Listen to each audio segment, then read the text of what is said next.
সূর্যোদয়। অসময়ে ডোরবেলটা বেজে ওঠায় বেশ চমকেই উঠেছিল নন্দিনী। আসলে এই রকম সময় কেউ তো বড় একটা আসে না।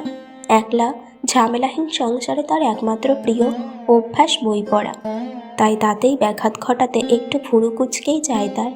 আসছি আসছি সুর যেন একটু চড়ে যায়। রীতিমতো অভিজাত পাড়ায় একটি নামকরা কমপ্লেক্সে ডাবল বেডরুম ফ্ল্যাটের অধিকারিণী মিস নন্দিনী মুখার্জি কিছুদিন আগে অবধিও এই ফ্ল্যাটে একা ছিলেন না, বরং খুব হাসি খুশি এক সুখী দম্পতির মতনই সুখে শান্তিতে ঘর করছিলেন। যাতে বিঘ্ন ঘটে মাস কয়েক আগে। দরজা খুলতেই কপালে বলি রেখা ছোট হয়ে আসে তার।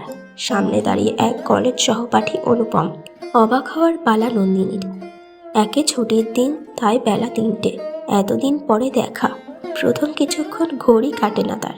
একটু ধাতস্থ হয়ে, আমি সামনে কাকে দেখছি? তুই তো সেই একই রকম আছিস রে, হাসে অনুপম। আর তুই বেশ ভালোই মুটিয়েছিস। তারপর বেশ রাগী স্বরেই বলল, দেখা কি করে পাবি শুনি? 1 বছর হলো আমি দেশে ফিরেছি। এই কয়েকদিনে যাতায়াতগুলো জমায়েত হয়েছে, তার একটাতেও এসেছিস তুই? অপ্রস্তুত নন্দিনী বন্ধুকে প্রাণপণে বলতে চাইল যে সে আর আগের প্রত্যেকটাতেই গেছে, কিন্তু শুধু এই কয়দিন তার কোথাও যেতে ইচ্ছে করে না, কোনো সামাজিক অনুষ্ঠানেই নয়। নন্দিনীর মনের ভাব কতকটা বুঝতে পেরে পরিবেশকে হালকা করতে চাইল অনুপম।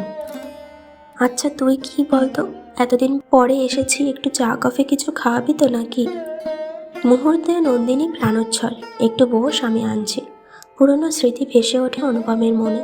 সেই সুন্দর দিনগুলো, আড্ডায় গানে হুল্লোড়ে ভালো ছবি, খেলাধুলা নিয়ে মেতে থাকতো তারা।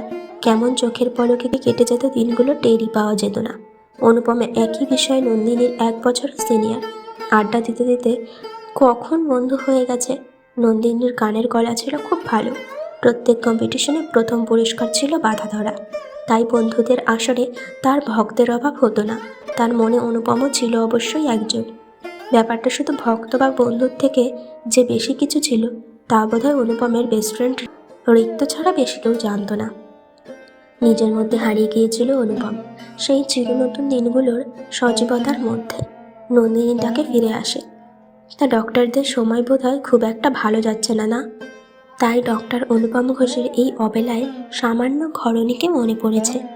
হালকা হাসে অনুপম। আসলে এই ডক্টরের তার অনেক পুরনো পেশেন্ট খবর নিতে খুব ইচ্ছে করছিল, তাই কি আর করবে সে। মিস নন্দিনী তো আর নিজে থেকে কাউকে ধরা দিতে চায় না। খানিকক্ষণ সব কেমন চুপচাপ। তবে একটা উদ্দেশ্য আছে বলতে পারিস। পরের রবিবার মানে 18 তারিখ আমরা সকলে একটা আউটিং প্ল্যান করেছি সাউথ সিটিতে। এইবারে আর তোমায় ছাড়ার কোনো প্রশ্নই ওঠে না। বলেই কতকটা নন্দিনীর মনের ভাব বোঝার চেষ্টা করে অনুপম। যেমনটা আশা করেছিল, অন্তত অন্য বন্ধুদের মুখে যা শুনেছে সেই রকম কোনো রিয়াকশন দেখতে পেল না তার চোখে মুখে। কিছুটা নিশ্চিন্ত হলো। সেই কারণেই আজ তার এখানে আগমন। আরও অনেকক্ষণ খুব হৈ হৈ আড্ডার পরে অনুপম বিদায় নিল। তার আগে অবশ্য নন্দিনীকে মোটামুটি প্রমিস করিয়ে নিল আগামী রবিবার সে তাকে দুপুর 3টেয় পিক আপ করবে। একটু আপত্তি করেছিল নন্দিনী বিদঘুটে সময় বলে, কিন্তু তা বেশিক্ষণ ধোপে টেকেনি। মাঝের কয়েকটা দিন নন্দিনীর বেশ ব্যস্ততার মধ্যে দিয়ে কাটলো। মায়ের শরীরটা ভালো নেই, তাই কয়দিন ওখানে গিয়ে থাকলো। এতদিন ব্যাংকের কাজগুলো করতে পারেনি, সেইগুলো করলো। প্রায় রোজই দিনে একবার অন্তত অনুপমের সাথে কথা হতো। নন্দিনীর স্বামী আর্য চলে যাওয়ার পর এই প্রথম মরুভূমিতে ওয়েসিসের মতন কিছু পেল নন্দিনী। সব মন খারাপ চিন্তা সব কিছুর মধ্যে অনুপমের ফোন ছিল তাজা হাওয়ার মতো। সেই সব দিনের সজীব হাওয়া জন্মনে ভাব যেন নন্দিনীর মধ্যে নতুন প্রাণ সঞ্চার করতে লাগলো। অবশেষে সেই দিন চলে এলো। আবার সেই ছোটবেলার বন্ধুদের সাথে নন্দিনীর কতদিন পর দেখা হওয়ার কথা। সকাল থেকেই তার মনটা ছিল ফুরফুরে। তাড়াতাড়ি লাঞ্চ করে নেয়। ঠিক 3টের কলিং বেল অনুপমের উপস্থিতি জানান দেয়। আর নিজের অজান্তেই নন্দিনীর মন খুব খুশিতে ভরে ওঠে। দরজা খুললেই, বাব্বা তুই রেডি? বাঁচালি, আমি তো ভাবলাম ম্যাডামের সাজুগুজোর জন্য ঘণ্টাখানেক অপেক্ষা করতে হবে, হাসল নন্দিনী। ভাটনা বকে চল তো, দেরি হয়ে যাবে। কতদিন পরে সকলকে দেখব। সাউথ সিটির গেটে পৌঁছে সবকটা চেনামুখী প্রায় দেখতে পেল নন্দিনী। হাত নেড়ে কাছে যেতেই সকলে হৈ হৈ করে উঠল। তার সব থেকে প্রিয় বান্ধবী রঞ্জনা দৌড়ে এসে জড়িয়ে ধরল। সকলে একজোট হয়ে ওপরে ফুড কোর্টে এসে বসলো। কত কথা যে ভাষা পেতে লাগলো, কত না বলা সুর যে গান হয়ে উঠল, হাসি ঠাট্টায় মেতে উঠল সবাই। নন্দিনী আগেরগুলো না থাকার জন্য বকা খেলো একটু, যদিও কারণটা কারোর অজানা ছিল না। চিরঞ্জিত বরাবরই আমোদে প্রকৃতির, সেই পুরো আড্ডা জমিয়ে দিল। এত হাসি ঠাট্টার মধ্যেও ডক্টর ঘোষ যে মাঝে মধ্যেই তাকে দেখছেন তা কিন্তু নন্দিনীর নজর এড়ায়নি। আড্ডা শেষ হতে হতে রাত 10টা বাজল।